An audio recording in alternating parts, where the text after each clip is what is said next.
Tole akkam jirtu daawwattootaa fi hordoftoota Dameenaa ta'e arras viidiyoo tokko walitti deebinee jirra. Isaan dursa warri chaanaala keenya subscribe hin goone subscribe gochuun gara maatii chaanaalii kanaatti dabalamaa isinii jenna. Egaa kallattiimaan viidiyoo guyyaa irraa qabadhee dhiyaadheettiin darba. Innis egaa wantoota gurguddoo lamadha jechaadhaan wanta isin beekuu qabdanii.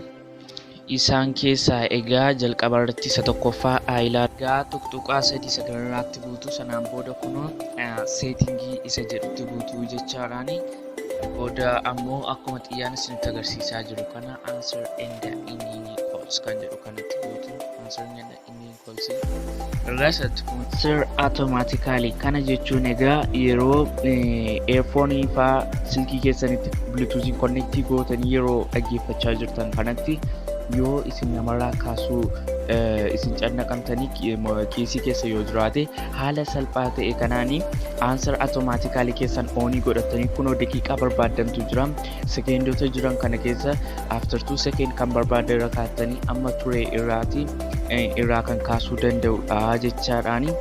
Egaa kanarraa waan guddaa akkasiin bartan abdiin qaba. Egaa inni lammaffaarra jiru inni lammaffaarratti isiniif qabadhee dhiyaadhe immoo egaa isattiin vooliyumii silkii keessanii isattiin dabaltanii jechaadhaani. Isatti yoo buutanii yeroo answer automaatical callsii kana yeroo akka tasaa isiniif bilbilamu karaa salphaa isatti buutanii bilbila keessan answer gochuu dandeessu jechaadhaani. Egaa kanumadha viidiyoon.